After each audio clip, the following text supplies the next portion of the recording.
mwiyarure misini mibi muve mu mikino tagahe mukicara imbere y'Imana mwiyarure ntimurushye muzuyaza. Umuntu araza ngo aragukunze agendera ku kuryo twawe yivugisha Imana mu kanwa azanywe no guhindura urugo rwawe ngo rusenyuke. Umurimbuzi w'amahanga yarahagurutse aho umuntu yitwa Bishop ari umusambanyi aramaze abakristo basambanya. Ndabwira abantu bose bemeye kwakira Yesu Kristo umwami n'umukiza, uramenye utaba umusaka ugasigara wambara miningo ikimana ireba ni umutima. Kenyera ibigunira mucuru umuborogo murire kuko uburakari hari uburakari Imana ifite. Muri byose mugerageze kwezwa no gutunganywa kuko hari uburakari.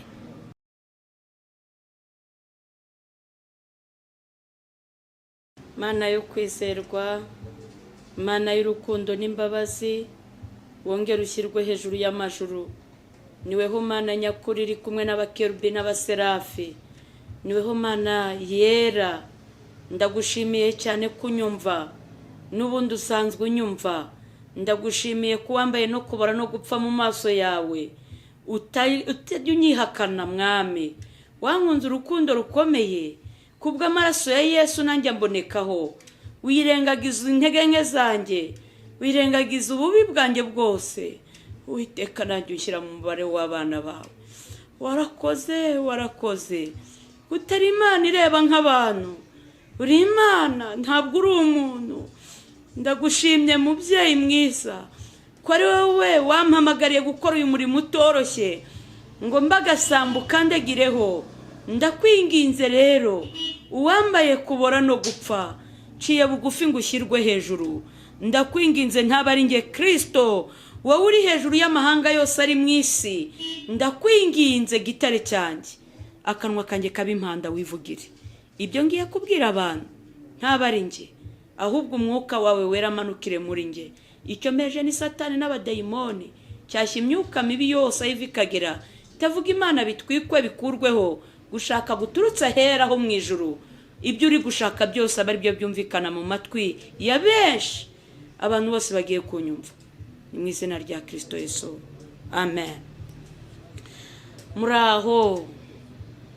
Muraho yemwe, bibaye ngombwa rero ko nongera kugaruka tukaganira ku ijambo ry'Imana riboneka muri Yeremiya ibice 4 ku murongo wa 5 turagarukira ku murongo wa 8, igice cya 4 ku murongo wa 5 kugeza ku murongo wa 8. Igitabo cy'umuhanuzi Yeremiya haragira hati: nimumenyeshe Buyuda kandi mwamamaze ni Yerusalemu muti, nimuvuze impanda mu gihugu, murangurure muvuge muti, nimuteranire hamwe tujye mu midugudu igoswe n'inkike, mushinga ibendera aherekeye Isiyoni, mwiyarure ntimurushye muzuyaza, kuko ngiye kuzana icyago kizaturuka ikasikazi no kurimbuka gukomeye. Intare yasohotse mu kibira cyayo, kandi umurimbuzi w'amahanga yarahagurutse aviwe, azanywe no guhindura igihugu cyawe umwirare. Imidugudu yawe ikaba imisaka, igasigara itagira uyituyemo. Nuko mukenyera ibigunira, mucure umuborogo murire, kuko uburakari bukaze bw'Uwiteka butatuvuyeho, amen. Jambo riravuze ngo nimumenyeshe Buyuda kandi mwamamaze ni Yerusalemu muti, muvuze impanda mu gihugu. Bene data nshuti z'umusaraba, Imana yo mu ijuru nubwo twebwe tubwira ko isengero zikinze, ariko iraduhamagarira kuburira abatuye isi mu bikorwa binyuranye. Yemwe abatagera mu nsengero ariko ntago Imana ibabuza kusura abanyamubabaro no kuvuga ubutumwa bwiza, ndetse mwifashishije n'imirimo myiza. Muvuze impanda ni ijambo rivuga ngo ni finali, birarangiye. Mbese nta kindi gihe kiba gihari, kuko tuvuga ko impanda nivuga nuzaba wagiye ku isoko ntuzasubira mu rugo, uzaba ari guhinga ntazavuga ngo reka banze nkarabe. Umunsi izavuga abantu bazakomeza aho uri, uzakomeza gutyo. Ariyo mpamvu ijambo ry'Imana dusaba guhora turi maso aho uri hose, rigusaba guhora wejejwe no mu kazi kawe. Burya n'ubu ukora ubwesikoro, Imana ishobora gutinda ariko ko kanya inkuba yakubita ugapfa, muhore mwiteguye kuko mutazi umunsi cyangwa igihe. Uri umukobwa ibaze ugiye gusambana, ibaze impanda ivuze uri gusambana. Impanda nimuvuze impanda, noneho ubwo marayika atarayivuza, twebwe ubwacu nitubwire abantu ko nta n'ikindi gihe dusigaranye. Ukore nk'uwiteguye gupfa, ugira neza bikore. Nuko muvuze impanda mu gihugu, murangurure muvuge muti nimuteranire hamwe mu midugudu igoswe n'inkike. Iki ni cya gihe Imana iri kudutoza gusengera no mu ngo, mu midugudu igoswe n'inkike, si mu butayu hoya byararangiye. Naratubwiye ibyo byose birafunze. Yaba ubuvumo, niba tutarara mu nsengero dusenga nka mbere, nitujye mu midugudu igoswe n'inkike, mugabo n'umugore, abana, musengere mu rugo rwanyu, mushinga ibendera aherekeye Isiyoni. Nimusengere no mu ngo zanyu irabumva, kuko Imana irumva. Mushinga ibendera aherekeye Isiyoni, ibintu byahindutse. Ntimugire ahandi hantu mutumbera, haba ku bahanuzi b'iki gihe, haba ku bavuga butumwa, abashumba n'abapasiteri, intumbero ibe Isiyoni. Niho umwuka w'Imana ari kutwerekeza. Mwiyarure, misi ni mibi, muve mu mikino. Iyi nzu ndimo, ahantu nakoreye haramutse hahiye, nyiri studio akambwira ati humura, mfite kizimyamwoto, ifite ibikoresho bihagije. Harimo abandi bantu ariko ngavuga ntingwiriye kugira ubwenge, cyangwa se wenda n'undi muntu agasohoka mvuga ati koko hari ibikoresho byo kuzimya umuriro, inkongi y'umuriro yatse, tukaguma aha muri iyi nzu, hakavamo nk'umuntu umwe gusa agasohoka gutyo, twese tukaza kugwa muri iyi nzu. Aba yakoze igikorwa cyitwa kwiyarura. Mwiyarure, mwiyarure. Ibyo kuvuga ngo Imana yicaye ku ntebe y'imbabazi ukajya gusambana ngo uzatura, ukajya kunywa inzoga ngo nzihana. Iyarure kuko utazi umunsi n'igihe. Mwiyarure ntimurushye muzuyaza. Nuko ahangaha avuze ngo tujye mu midugudu dushinga ibendera yerekeye Isiyoni. Hari indirimbo nkunda yo mu gitabo bivuga ngo njya nkunda kumva amakuru y'umurwa uri kure ahatagera ibyago. Ahangaha burya Isiyoni ku bantu batumbirije mu ijuru babasha kumva amakuru abandi batumva. Umuntu ufite intumbero y'Isiyoni arota inzozi abandi batarota. Ufite intumbero y'Isiyoni ntago aba ameze kimwe n'abandi. Mwibuke Yakobo yisegura ibuye, ijuru ryarakingutse. Ibuye aricyo Paulo Petero yarivuzeho. Ahangaha rero ahantu hitwa Isiyoni tujya tuhumvira ibyo abandi batumva, tujya tubasha guhakomerera. Ayo mpamvu Imana iri kudusaba kujya mu midugudu. Abakristo yemwe bene data nshuti z'umusaraba, mugire bya bihe byo gufata agahe mukicara imbere y'Imana. Mwiyarure ntimurushye muzuyaza. Imana yavuze ngo nakinguriye icyago. Hari ibintu Imana yemeye ko bibaho ku isi, ngo intare yavuye mu kibira cyayo. Ntabwo Satani akirwanira ikuzimu, ariko arazerera kuri iyi si. Ariyo mpamvu ingo ziri gusenyuka buri munsi. Abashakanye reka data ni hasi hejuru, ni urugamba rukomeye. Abana ntibakicyumvira ababyeyi. Satani intare yavuye mu kibira, nta mikino Satani agifite. Arakorana umwete. Abitwa ko bihaye Imana bari gushwana buri munsi, intambara ni zose. Intare yavuye mu kibira, murimbuzi w'amahanga yarahagurutse ngo yavuye iwe ikibira. Ubundi ikibira ni ahantu ho mu ishyamba ariko hasi ikuzimu. Satani yavuyeyo rero ntakirwanira hasi, ariho arazerera ameze nk'intare yivuga. Buri wese arashaka uwaconshomera. Wahagira ubute n'ubunebwe waryama udasenze, ariko Satani ntabwo arangaye. Yemwe we, warya udasenze nguriye ku nshuti yawe yagushyiriramo uburozi. Nta muntu wo kwizerwa intare yavuye mu kibira. Umuntu araza ngo aragukunze agendere ku kurya utwawe, yivugisha Imana mu kanwa, nta rukundo agufitiye. Yamara kuturangiza ejo akaba uwa mbere kugutaranga. Intare yavuye mu kibira, murimbuzi w'amahanga yarahagurutse. ariyo mpamvu abantu benshi bafite ikibazo cyo gucirana imanza no kwibazanyaho kubera ubugome bwagwiriye. Ubugome, ubujura, cimanza z'amafuti, kandi ugasanga bazica rimwe na rimwe n'abakristo. Umukristo Imana kugira icyizere guhakazi, ariko ntutinye kurya ruswa. Ngira ngo no hanze nta butegetsi bushyigikira ruswa, nta gihugu na kimwe nigeze numva kigeze kishyigikira ruswa, ntacyo ndumva. Ariko niba binahari ubwo birahari, kuko isi ni ngari. Ariko ibyo nzi byo ruswa, none ukabura umutegetsi ukarya ruswa, ukarenganya imfubyi, ukarenganya umupfakazi, ukarenganya umutindi, ni gute utazahura n'amakuba? Intare yavuye mu kibira, murimbuzi w'amahanga yarahagurutse, yavuye iwe, nta mikino ihari, azanywe no guhindura igihugu cyawe umwirare. We wibwiraga ko uhagaze kuri umuhanuzi, azanywe no kuguhindura umwirare, ukaba kabarore, ugahanura usambana, ukabwiriza usambana, ariko ukabwiriza uri umujura, uri igisambo. Izanywe no kuguhindura umwirare mu byo Satani bimuzaniye, azanywe no guhindura urugo rwawe ngo rusenyuke. Ari umugabo asubiriye agenda agiyo giyo kurorongotana n'umugore, agende abana bahinduka ifubyi, ababyeyi bahari. Intare yavuye mu kibira, akazi wicayemo ntugire ngo kanejeje Satani, nubwo wewe ukagaya, ariko Satani, intare yavuye mu kibira, agendere kugukubita hasi, ukibuka umujura. Mwibuke icyazanye Satani mu isi, ngo yamanukanye uburakari, yazanye umujinya mwinshi. Ni ukuri ngo afite uburakari, ni ukwica no kurimbura.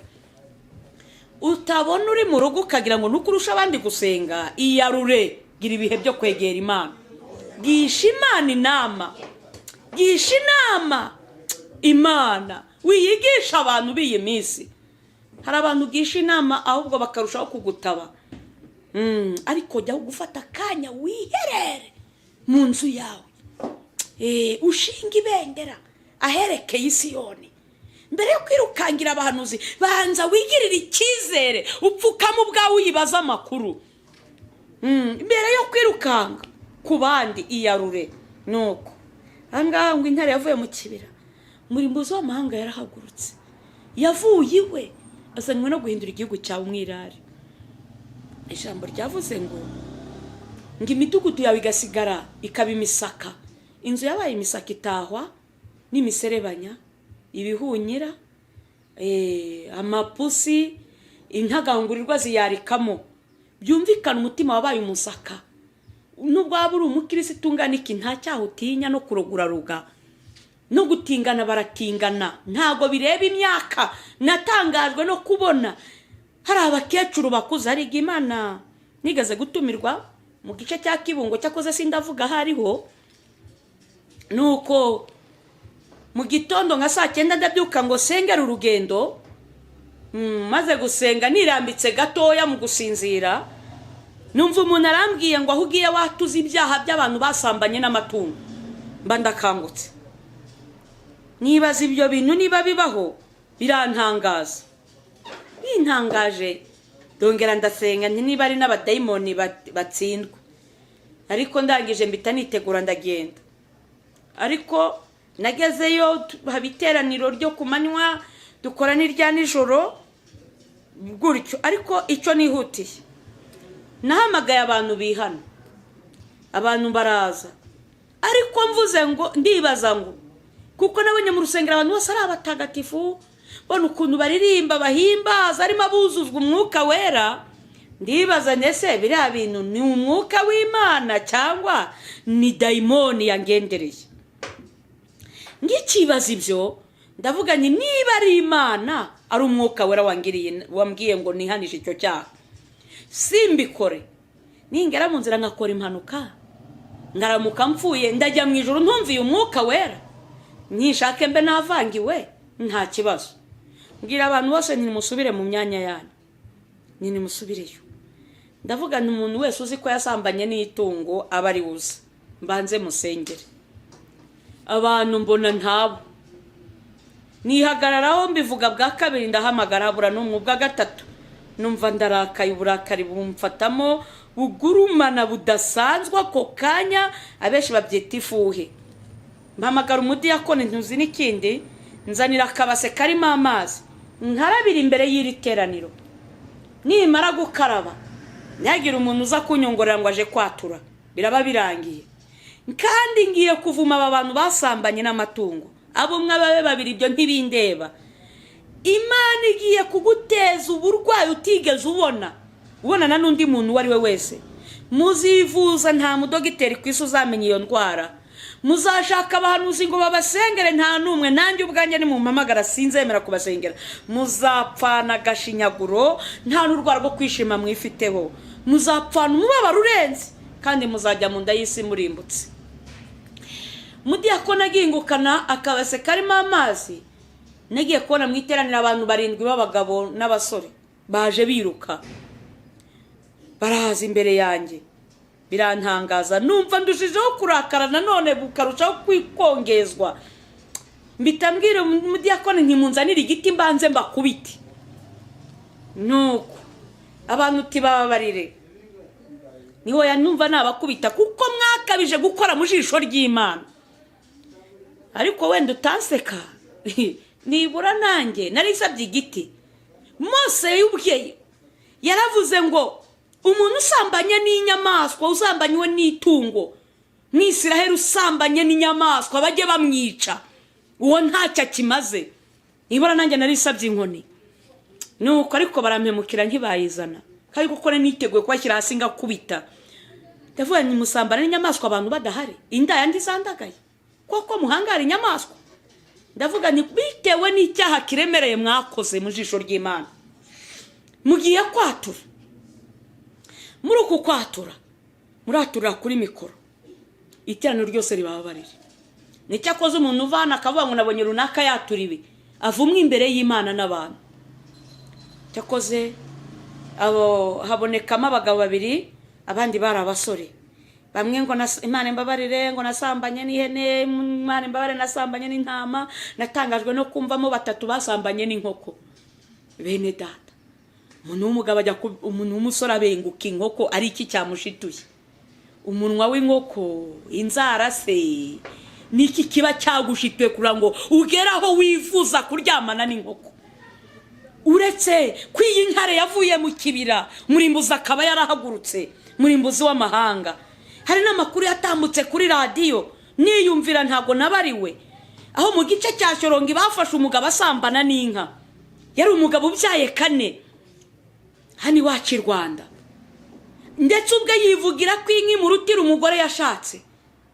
Mwibuke ijambo rivuga ngo igihugu kirarira, isi humanijwe n'abaturage bayo.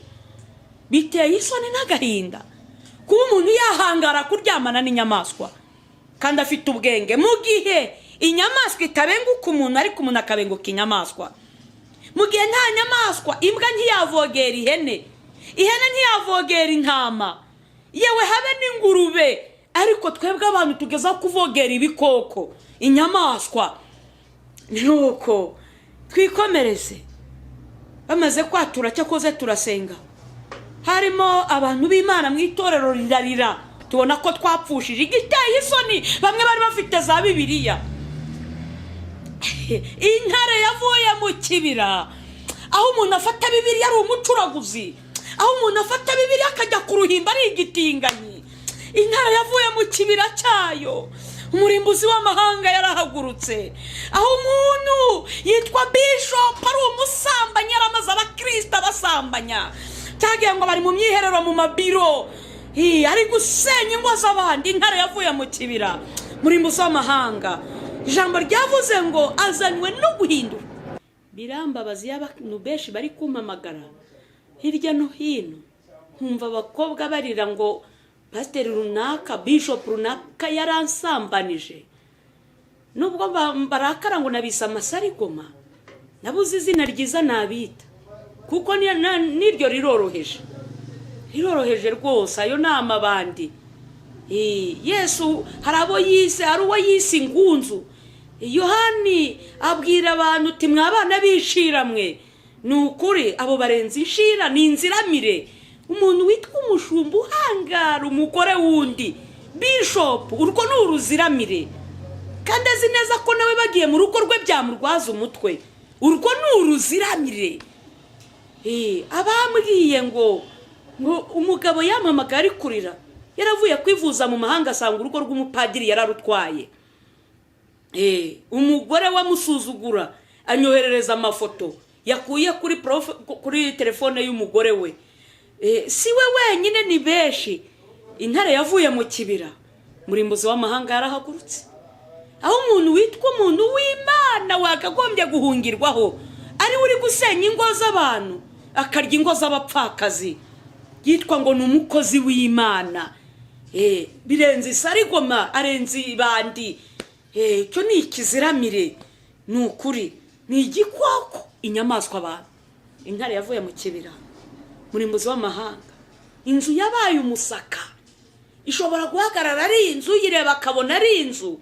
Ni ukuri kose wayugamamo imvura da, yasoma ijambo ry'Imana ugafashwa. Mitima yawe yabaye imisaka. Iyi ntare yaviriwe mu kibira yagira ngo inzu yawe, igihugu cyawe kibe umusaka, ntagire ugituramo, mwuka wera guhunge, ijambo ry'Imana ntirikwegere, ntihagire ikintu na kimwe kikurangwaho cy'Imana uretse kugaragara gusa kuri umuntu ujya mu ijuru. Abantu bakwibeshyeho ariko warabaye umusaka, uri ububiko bw'ibikoresho bya Satani. Ijambo ryavuze ngo mukenyere ibigunira. Bakristo bari hirya no hino ku isi, mukenyere. Sindeba amadini, ndabwira abantu bose bemeye kwakira Yesu Kristo umwami n'umukiza. Uramenya utaba umusaka ugasigara wambara miningo, ikimana ireba ni umutima. Ninde wakubeshye? Mwibuke ko n'imibiri ari isengero z'umwuka. Kuba twambara rukubita ihuku ntago ari uko dufite amaguru mabi, icyo bita rukubita imbwa. Nta mbwa inyegera, kirazira, nta mapusi. Twambara ibigeze hasi. N'uwo dukorera, uwo twamenye. Ntago twigeze tubana na Yesu ikanzu ngufi, yambara ibigeze hasi. Biteye isoni kuba abagabo na n'iyi saha ya umupagano umukirisitu yambara ipantaro igeze hasi. Etse ko ari nabambara ngo niba ari mu cikopa niba ari iki. Nuko akagenda ntatinye kwinjira hera h'Imana. Ariko ukabona umugore wambaye ubusa, ibibero byose biri hanze.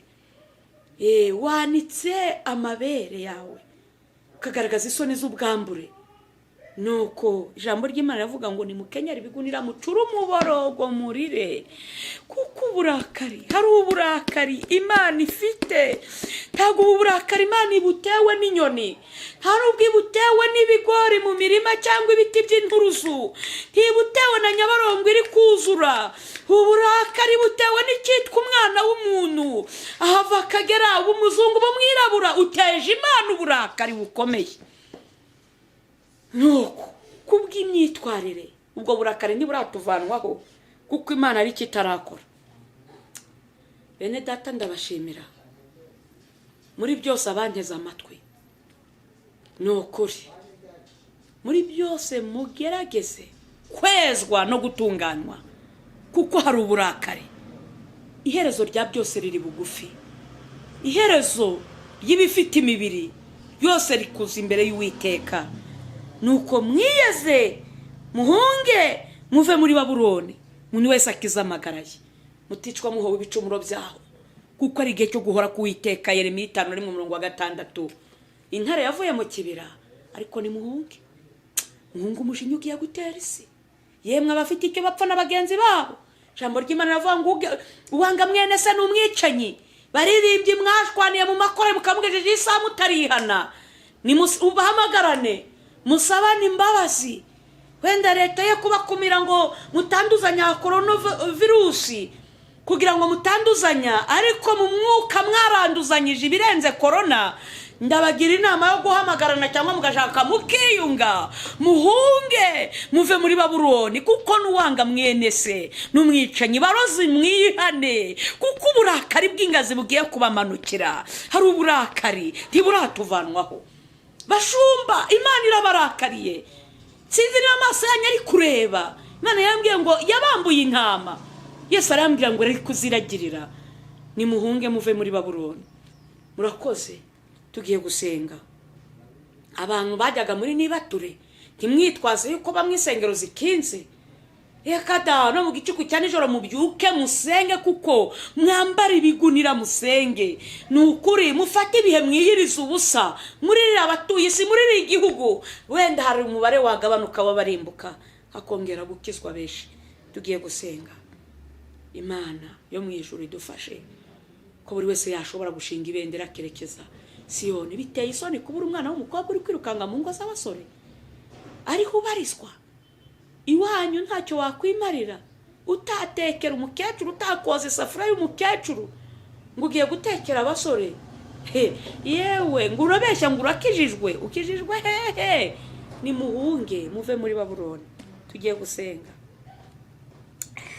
Mana data nyir'isi n'ijuru, yatanze umwana wayo w'ikinege kugira ngo umwizera wese atazarimbuka. Turagushimiye kuko uri Imana nyakuri kandi y'urukundo. Ni wowe utuyobora katwereka aho dukwiriye gukandagira muri iyi si icuza umwijima, kadushingira amabuye kugira ngo tudatembanwa tukabivamo. Kuko intare ifite uburakari bwinshi ntawe itinya, kuko itareba icyubahiro cy'abari mu isi.